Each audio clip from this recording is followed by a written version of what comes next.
Pour le moment, personne ne veut encore y croire, mais la situation concernant la disparition d'Émile ne présage rien de joyeux. Les informations concernant l'enquête se font de plus en plus rares, car les policiers et gendarmes préfèrent agir en toute discrétion. François Daoust, l'ancien directeur de l'Institut de recherche criminelle de la Gendarmerie nationale, a livré une hypothèse fragile sur RTL, mais en tout cas c'est la seule qui peut encore amener un petit peu d'espoir concernant un dénouement positif, celle de l'enlèvement d'opportunités. Cependant, cette piste est très mince, presque insignifiante malheureusement. Se pose alors la question de savoir si Émile aurait été enlevé par une personne étrangère au hameau ou bien s'il s'agirait d'un accident tragique ou même d'un conflit familial. Le doute subsiste.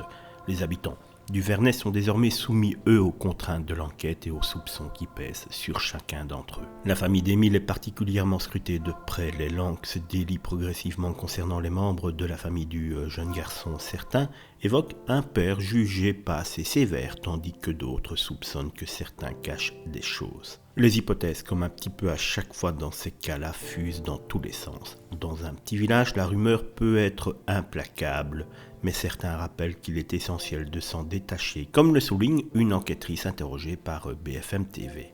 Les rares personnes du coin qui acceptent de parler à la presse décrivent une famille très secrète où grands-parents, parents et enfants vivraient presque en vase clos dans ce village où chacun pourtant se connaît.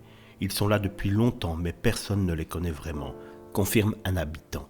Certains évoquent également une atmosphère tendue et délétère au sein de cette propre famille. Ça ne donne pas envie d'y être, observe Pauline, une habitante du Vernet interrogée par nos confrères du Parisien. Désormais, chaque geste et chaque fait de chacun est observé dans le village dans l'espoir de trouver des indices pour résoudre ce mystère déchirant. Car même s'il faut se résoudre de plus en plus au pire concernant le petit Émile, il faut absolument que l'on connaisse un jour la vérité sur ce qu'il s'est passé ce samedi-là.